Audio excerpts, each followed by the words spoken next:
Are you confused and overwhelmed by SEO? Well, if so, join the club. Most of us are. But that changes right now. Hello, and welcome to another episode of Content Creators Unite, the show where we discuss all things content creation.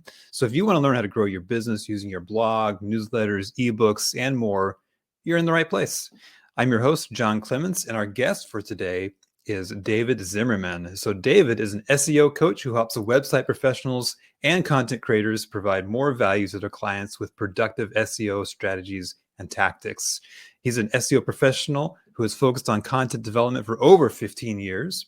And over that time, he's helped countless clients develop strategies to get them the content they need to promote their business. And not only that, he doesn't cut any corners. He actually writes all of the content for his clients' sites himself, which means no AI generated content. And we'll definitely ask him about that. So David, welcome to the podcast. Thank you for having me, John. You bet. While we're getting started, so one thing that I didn't say that we talked about beforehand is we're both originally from Kansas, from the Wichita area, it's great to talk to a fellow Wichitan. So let's give you a little more about your background. Can you just kind of give us how you got from Wichita to doing what you're doing now? Oh man, that's a long, sad story that no one wants to hear. But the short version is, no, I am the son of an engineer and an art teacher. And so early I was introduced to computers on my 300 baud modem, calling in and all that. Started to teach myself programming, but never really became a programmer. When I went to college, my dad gave me the worst piece of advice ever, which was don't go into software. Well, had I gone into software, I would have been part of the first .com boom of my timing. But so I did communications as a focus. And what I didn't realize is how much that would prepare me for a future in marketing. So I had enough technical knowledge to understand code. I'm not really a developer, but I can talk to developers. But I also have my mom in the back of my head too, going, let's be creative. How can we think about this in a different way? Playing Pictionary with my parents is always interesting because my dad, the engineer, draws it exactly, and my mom draws it abstractly.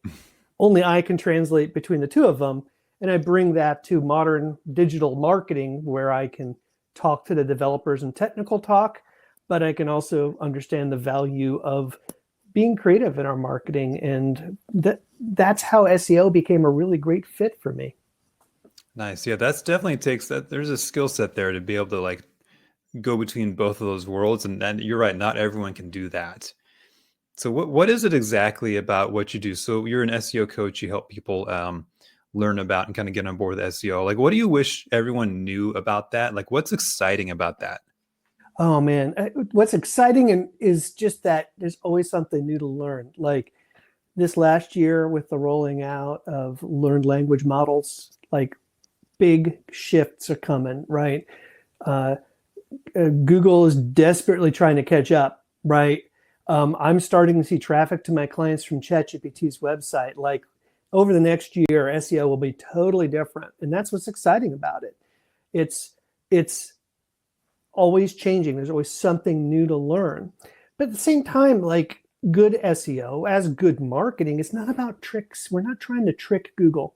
We're not trying to pull the wool and find some secret sauce. We're just trying to do good marketing in a way that is that's predictable. I think that's what I wish most people learned about SEO. It's not some secret. Oh, I've got some secret. Sometimes prospective clients will interview me. What's your secret? My secret is we do good marketing, right? we understand our clients.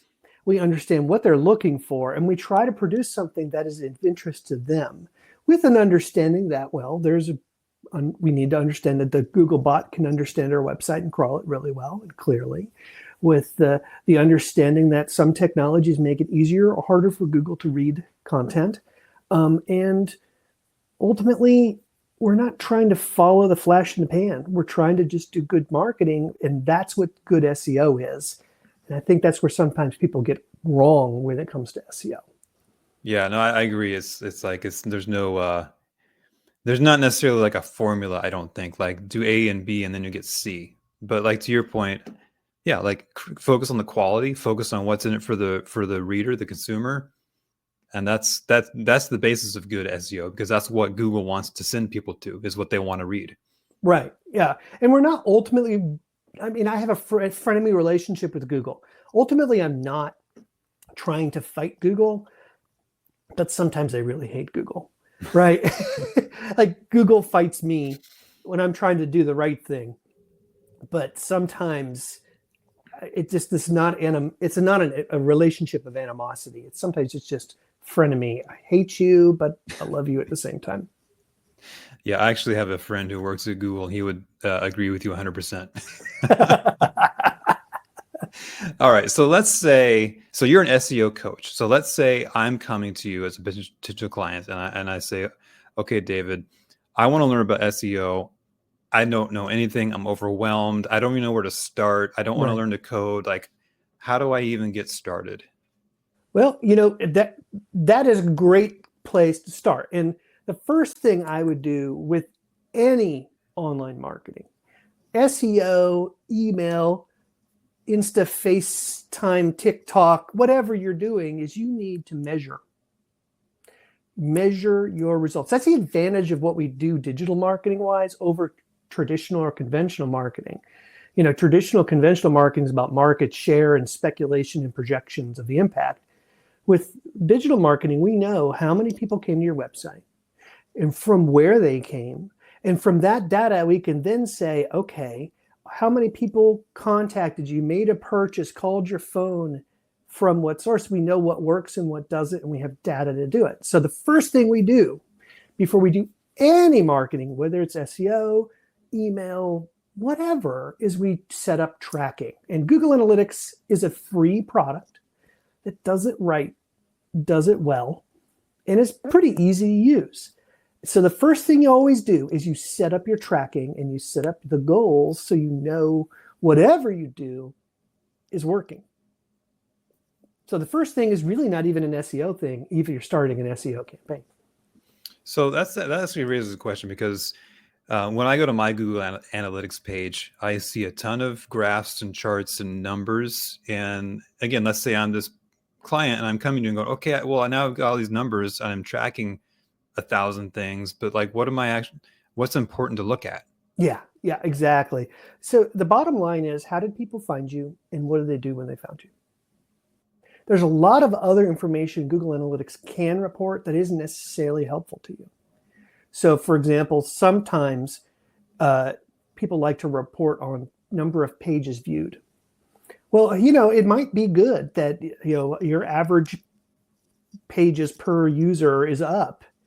But what if your average pages per user is going up because people are frustrated not finding what they want? It could be up because something's wrong on your website. So these kind of metrics, we have to question whether they really are a good thing or a bad thing. So I always say, how did people find you? And what did they do when they found you? When I say that, what do they do? We want to track a conversion or a goal of the website as close to the sale as possible. So if you sell something, you need to know in Google Analytics how many dollars were purchased. If you are a service provider, you need to know how many times people filled out your contact form. Just a little extra step in Google Analytics install called the key events that transforms analytics and makes it useful. And then you look at these other metrics and they make more sense. I find people focus on arbitrary metrics like time on site or bounce rate or whatever because they didn't set up the key event, which should show them whether their efforts were successful or not. And so if you just keep it that simple, how do they find me? Did they do something that made me money? That's where you start. There's a lot of other pieces of data, but let's start there. And we're going to have the basics for whatever campaign we begin. Okay. And so along with that, just so to make sure I'm tracking and the listeners are tracking. So what I'm hearing you say is that whatever key events you choose, it's going to depend a little bit on the business and service you provide. And it's also going to depend on like what your ultimate goal is. Is that correct? Exactly. So it's very simple. If you have a service provider, if you are a plumber you need to track how many times your form to contact you is submitted, right? Because you want people to do that. That's why the website exists. And so with a little extra effort, it's not hard, a little extra effort, you set up that and tell Google Analytics, someone filled out my form. That data goes into Google Analytics and you can see it in the context of this many people found me from Facebook. Of them, this many people filled out my form.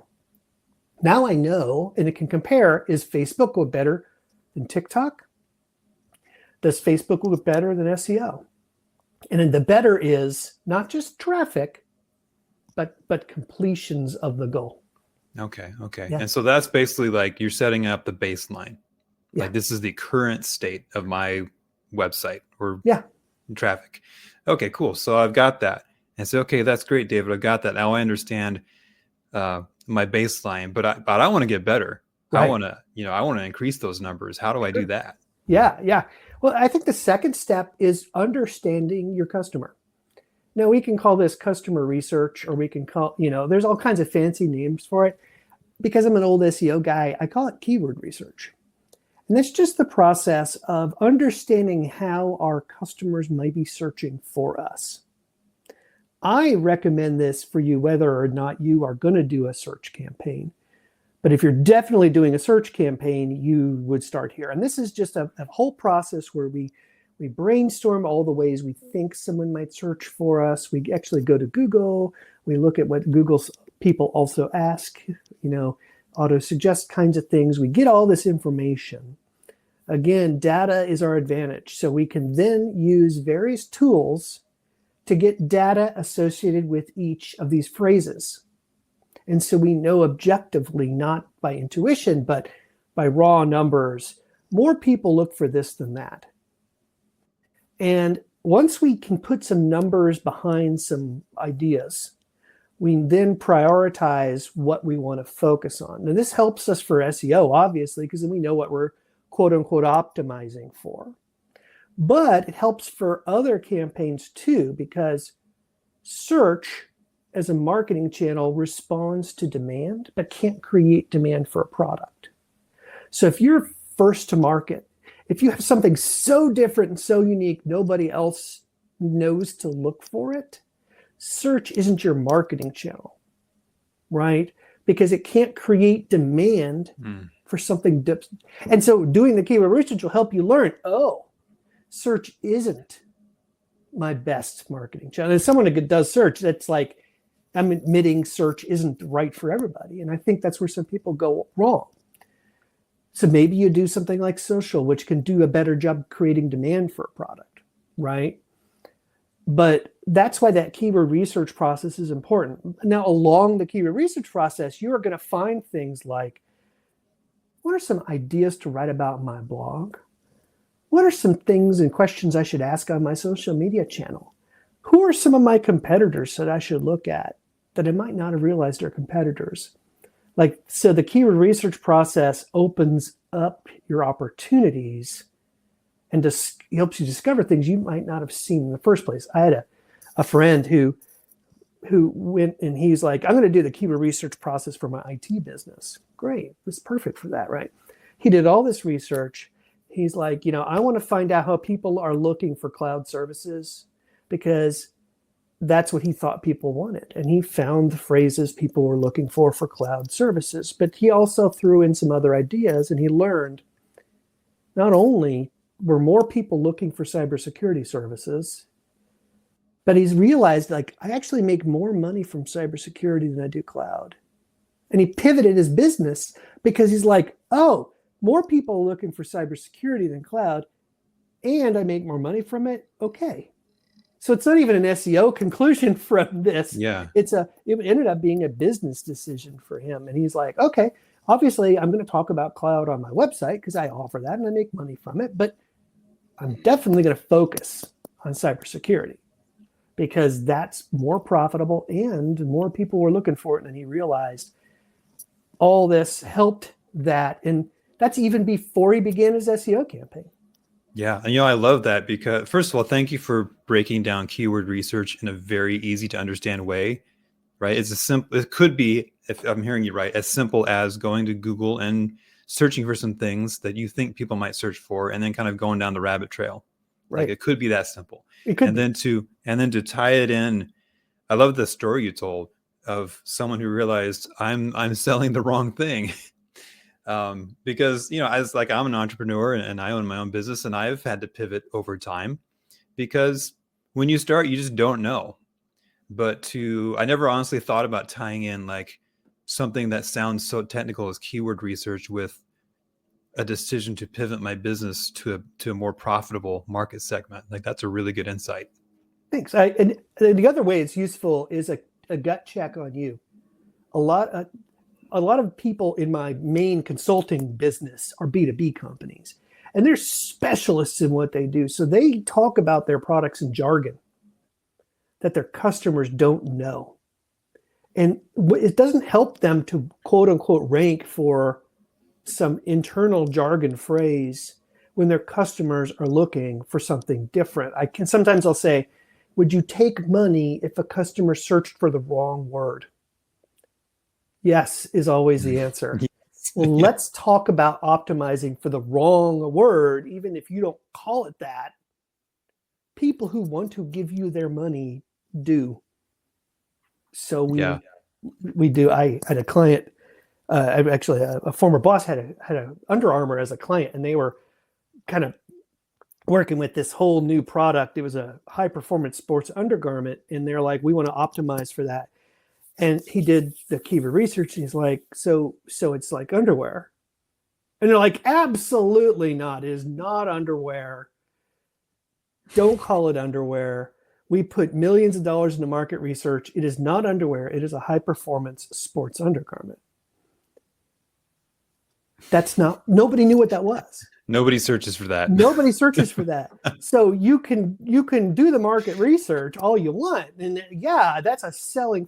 Can we say this is better than underwear? It is a high performance. No, we don't want the word underwear on the page. Well, we can't take the project because we can't optimize for something in their internal jargon or their market research sabotage their SEO campaign. Yeah. I guarantee you right now, if I'm going to search for Under Armour, 100% I'm typing in the word underwear.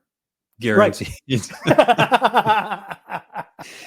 And I appreciate you saying that, because in my day job, right, I'm a writer and an editor for businesses, and that's something I stress all the time is, drop the jargon. If someone needs a college degree in a related field to understand your copy, that's bad. Don't do that.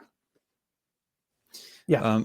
So we've got some initial goal setting, some initial looking at metrics. We've got some keyword research. Is there like a step 3? Is there anything else you would recommend? There's lots of steps. I'm just going through the highlights, right? Yeah. Let's take a step 3. I technically break it down into like 4 or 5 steps. So in analytics is the first step. Keyword research and understanding your customer is the second step. Then we get into technical SEO, and that's the idea of, can Google read your website, right? And that's it. It can be intimidating for people who aren't technical, aren't developers, and this is the stuff where you probably need to have someone with some technical help. You might have to pay your web developer a little bit extra to fix this, but I think what I get frustrated most in this is the propensity of people to spend money on expensive tools that don't really help them. I tell you what, if you want to know what Google thinks of your website, Google Search Console is the free tool that tells you exactly what Google thinks of your website, right? You don't have to pay for, I won't even mention their names, these expensive SEO package tools. Like, go to the horse's mouth. Get Google to tell you if they find pages that don't exist. Pardon me.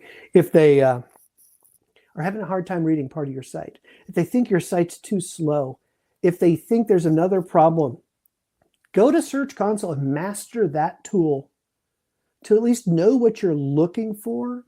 You might have to go to your developer and say, hey, why is this 500 error always happening?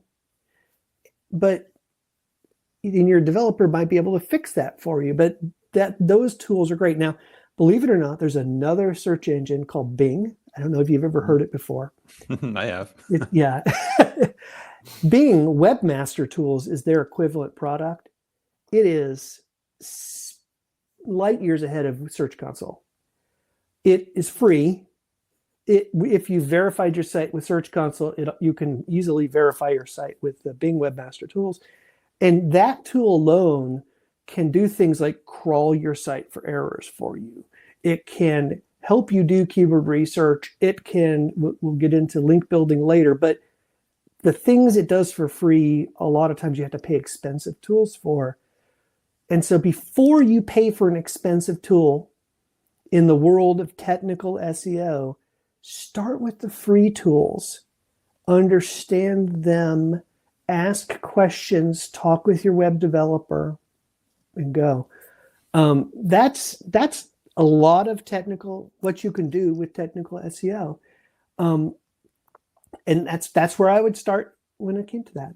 Nice. So thank you for mentioning Bing and their equivalent to Google. So I've heard of Google Search Console. I hear of it all the time. A lot of businesses use it, but until you just mentioned it, a minute ago, I did not know that Bing had the same thing, but better. So guess what I'm going to check out after we're done talking. Yeah. Well, So that's great. here's the secret trick for the day.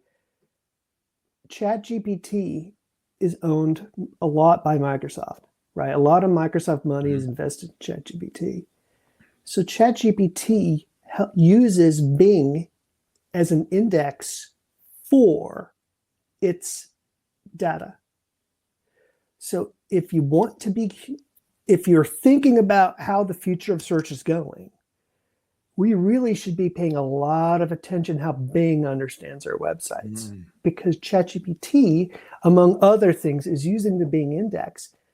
So if we want to understand how potentially ChatGPT would understand our website, we actually can do that through Bing Webmaster Tools. So like future-proof yourself, get both of them. It's free. It's like, again, it's free. Why would you not do this? And understand. And so now you're really setting yourself up for the future. I love that. I love that. And so you did mention ChatGPT, and I definitely want to ask about that because obviously it's the hot button issue of the past couple of years, and who knows for how long into the future. So you're very vociferous that you do not publish AI generated content. So that's very important to you. And I'm just curious to know why that is, because there's a wide range of beliefs on that and practices. And then why would you say that like your approach is better? Like, why do you choose to do that? Yeah. So I think about it from a couple different perspectives. For one, if the future is learned language models, right? And let's just be honest, it's not really AI. It's not an artificial intelligence. AI, what we call AI, is really a learned language model. It is a statistical projection of what the most likely next word is going to be. That's really good. Yes. And so it's not really intelligent. It's really just really good at predicting, right? And so if the future is search with this, then none of these models don't want source data that is generated by a learned language model, because then it just is a circular loop of data.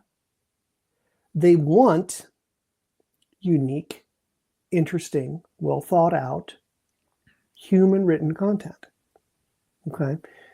Now, a year ago there was this really big Google update called the Helpful Content Update. I don't know if you've heard this.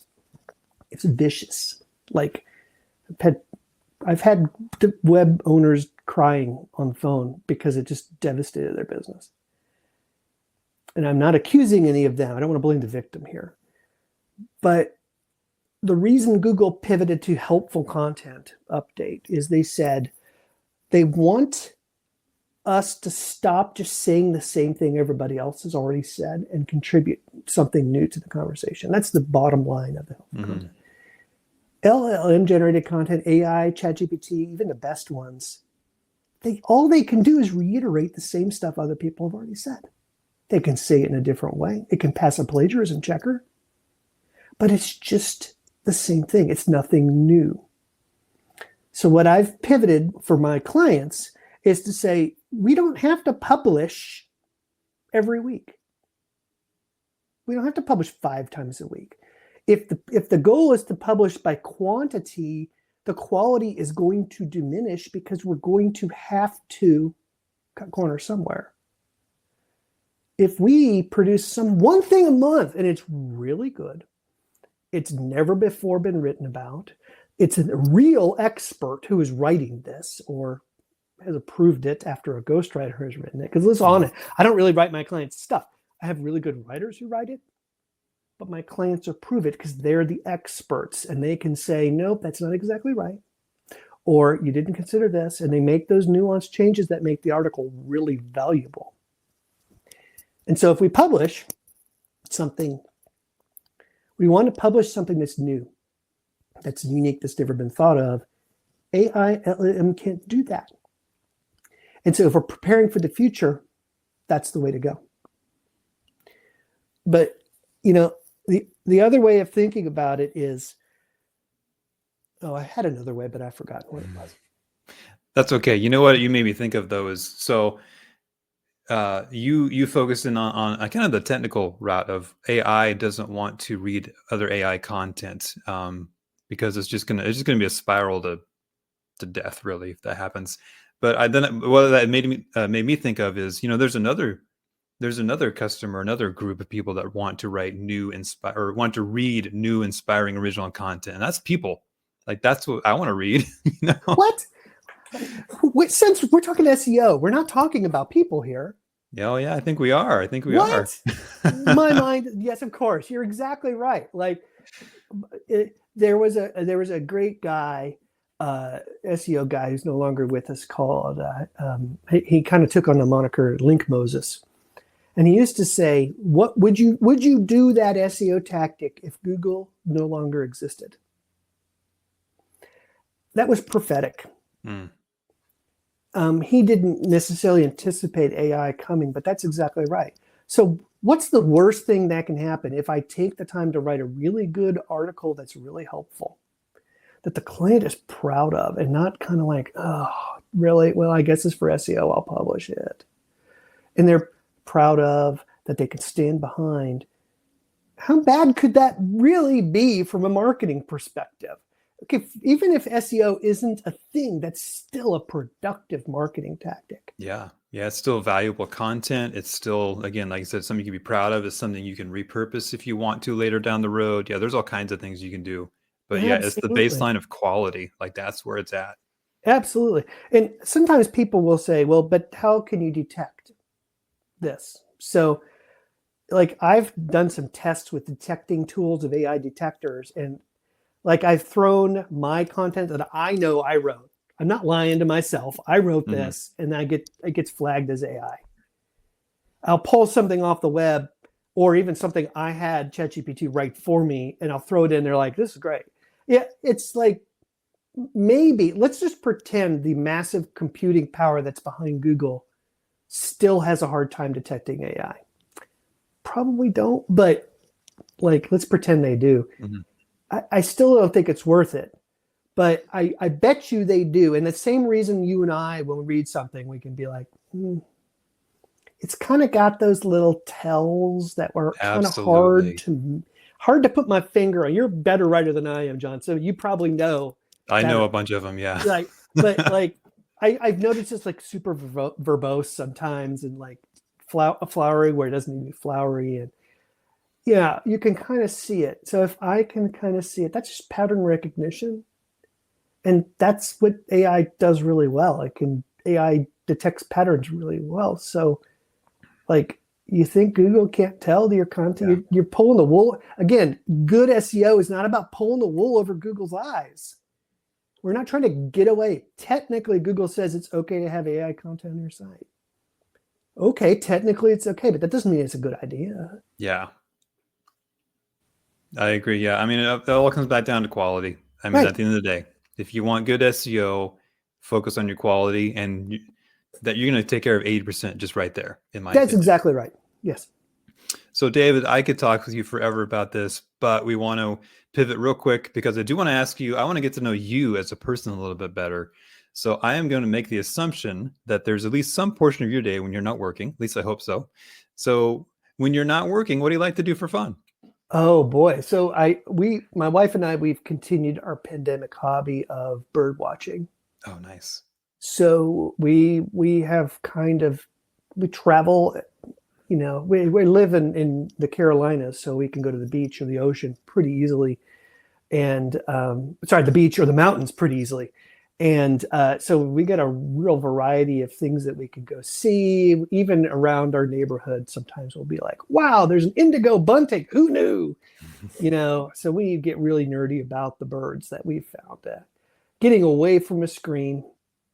All the screens have kind of infected birding lately.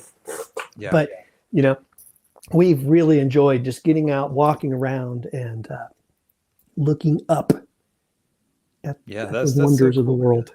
Yeah, there I know.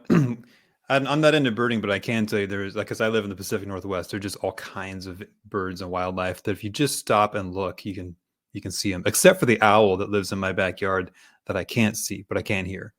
Yeah, yeah, they're Um, sneaky. yeah, they are very sneaky. So let's finish with a couple questions here. So you've done a lot of stuff. You've had a really interesting career, and you come from an interesting background. Um, what is one piece of wisdom or like a life lesson that you've learned? It could be work related, it could be life related, that you could just share to the audience to help them just be a little bit better people? Well, I mean, I don't want to wax too eloquent, but I've frequently talk about the idea of being the value of saying no, whether that's professionally or personally. So professionally, if you're a writer or you're a web developer or you're an SEO guy like me, you're working with clients. And if you're not willing to say no, and it can be scary to say no to a client, you're just making yourself a commodity. And then you're just competing with everybody around you who will be willing to do it cheaper. But if you say no, you actually kind of set yourself up as an expert. No, client, we are not going to just regurgitate the same thing we wrote about last month, this month. We're just going to, no, we're actually going to put some time into this. Obviously, there's a nice way to say that, right? But saying no to clients makes you more valuable. The trick is finding how to say no in a way where you're respecting of them and they're respecting of you.